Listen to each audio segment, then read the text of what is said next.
It all started by just one day in the living room. I knew the sale was coming up for the ITBOA yearling sale, and I didn't have anything to do that night, so I pulled up online and just to look at the horses that were coming in, not with any thought of buying a yearling thoroughbred because I'm the president of the Quarter Horse Racing Association in Iowa. But when I saw the videos and the photo of who is now Tyler's Tribe, I told my wife that night, I've never seen a thoroughbred yearling this beautiful. I'm gonna buy him. And she goes, "You're kidding?" I said, "Nope. I'm gonna buy him. I'm gonna get in touch with Tim Martin, who I'd had thoroughbreds with before. Let him know, send him the video and the photo, and see what his thoughts are." I did, and Tim and I ended up going together, as everybody knows now, and purchased him a few weeks later at the sale for $34,000. Well, I realized the next morning, and hadn't thought about it at the sale, that he wasn't named yet. And I thought, well, this would be a fabulous opportunity to do something for our grandson, who, as everybody knows, has leukemia, and had August the year before come down with leukemia and been diagnosed for it, and had some rough times. So I thought, what a great way. He loves going to horse racing. He loves seeing Papa's horses, and I thought, what a great way to maybe pick him up and also get leukemia out in the forefront of the public. And so I asked him what his thoughts would be if we named the horse Tyler's Tribe. I told him the story, and he goes, "Oh my God, we're doing it." So we named him Tyler's Tribe, and best thing we ever could have done. We've had so much publicity for leukemia, lymphoma. We've had, hundreds of people come to our races at Prairie Meadows. Every one of our winner circle, I think we've purchased maybe 500 or 600 T-shirts that have been passed out to friends and family. Anybody that calls, we get T-shirts, and they end up coming to races. And it's amazing how they've been there to support our grandson, and so much that my guess is we're going to have close to 100 people from Iowa coming to the Breeders' Cup, and half of those maybe haven't even been to a horse race other than to watch Tyler's Tribe run before, but they would never miss this race. And Tyler's going to be part of the... Tyler will be here. Yeah. And what's really great is his last major appointment at the University of Iowa Hospitals and Clinics was a few weeks ago, right before he ran his last race. We found out that day that he's diagnosed cancer-free, and on October 24th, he'll ring the bell, and he'll be cancer-free. Going back a little bit, people should know that Tyler loves Papa's racehorses and loves coming to the races. And a few days after I had purchased Tyler's Tribe, I saw Tyler at my office, and he came in, and I said, "Tyler, come here, I want to show you a photo of something." So he came over, and he goes, "What's that, Papa?" I said, it's Papa's new horse." And he goes, "You got a new horse?" I said, "Yeah, he's a thoroughbred." And I had to tell him what a thoroughbred was because he knew I had quarter horses. And I said, "His name is Tyler's Tribe." And he goes, "Somebody named him Tyler's Tribe?" And I said, "Yeah, Papa did. He didn't have a name. I named him Tyler's Tribe." He got a little emotional that day and was awfully excited. And I said, "I think he's going to be a really good horse." Well, I didn't know much at that time, but it was just a few months later that Tim called me from Arkansas training him and said, "We've got a winner. He's going to be fantastic. He's doing everything correct. Let Tyler know we're going to have a really good horse." So I told Tyler that day that Mr. Martin thought we're going to have a really good horse. And then the first race we went to, after we won, and we won by 6.5 lengths, Tyler came running over and jumped on me, and he goes, "You're right, Papa. We got a great horse." And he was so excited. So he's 5 for 5. Yeah. What are you all thinking at this point? Well, early when we saw his times, we knew he was pretty special. And when the horse Top Recruit came from Kentucky and had been a big winner in Kentucky already, and we heard he was going to come in for one of our races, we thought, well, this is going to be a good test for us. And a couple other horses came in from Kentucky also for that race. And Top Recruit went off 5-2. Went off 4-5, I think, and we were 5-2. And he came out of the gates, tried to run with us early, and just you know couldn't keep up the pace. And I think we beat him by 14 lengths in that race. And then he had gone on after that and won again.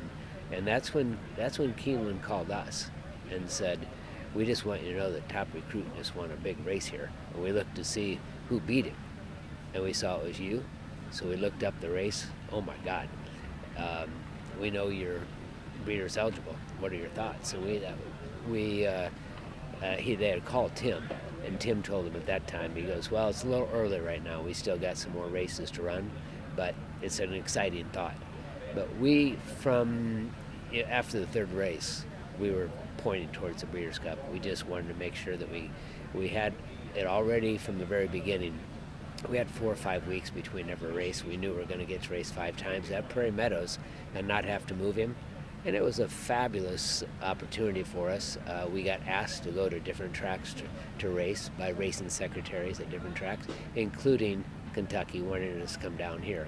But we stuck to the plan, race there, so that all of the Tyler's Tribe fans could be with us. And it's turned out well. And, regardless of what happens here now, it's such a blessing having Tyler's Tribe and what he's done for our family. We think he's going to be an amazing route horse as a 3-year-old. But, we're both a little concerned, and Tim, obviously more than me, he has way more experience, and he's the professional in the thoroughbred industry. But his concern was just pushing him too hard as a 2-year-old and not wanting to do that, because we think he's going to be an outstanding 3-year-old.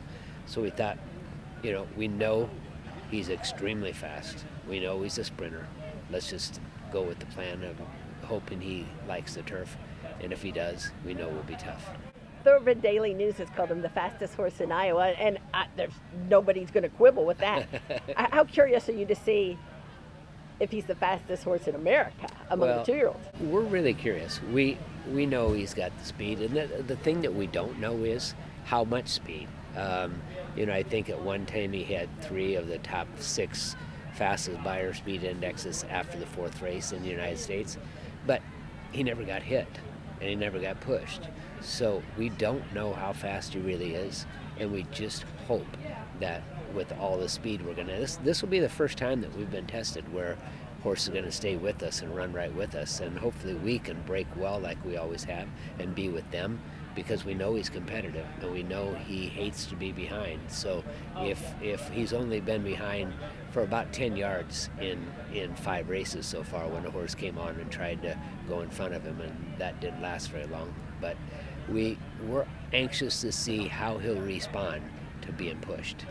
Your rider Kylie is a young, Yep. inexperienced rider, but you're sticking with the girl that brung you to the dance. Well, from the very beginning, we were happy with the way she rode. We were happy with how Tyler's Tribe responded to the way she rode him, and to come down here and to put somebody on who doesn't know him, maybe it would be better, who has more experience on the turf. But we're a team.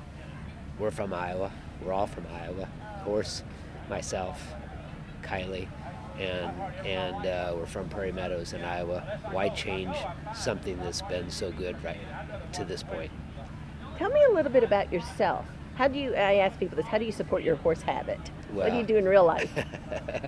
I started out as a teacher and a coach. I wrestled for the University of Iowa, and then I was a wrestling, football, and track coach, as well as I taught physical education. During that time period doing that, I ended up going into real estate, and then opened up my own company with a partner, and we called it Lepic Kreger.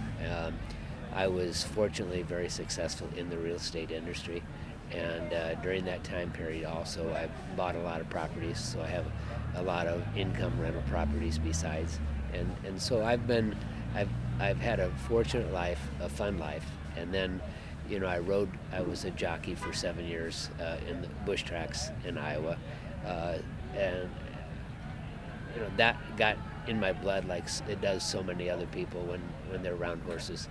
And after I had an injury, had to quit being a jockey like so many others do, but I didn't want to get out of it and continued to look for other ways, and it came in by breeding and owning, and so it's been, affording the business has been not that hard, simply because I've had some really good horses. I've had a 3-time champion quarter horse, another champion stallion quarter horse, bred the champion 2-year-old quarter horse, and have had a lot of really good runners. So I'm not one of these people that owns 20, 30 horses. I'll keep it down and make sure that they're the good ones, and if they're not, find other homes for them. So I take it as a business and work it as a business, and it's been fortunate for me. How important is this for Iowa breeding and racing? I mean, he's by Sharp Azteca, who certainly became a very hot sire, but I mean, just again, for the breeding and racing programs in Iowa. Well, I will tell you one thing.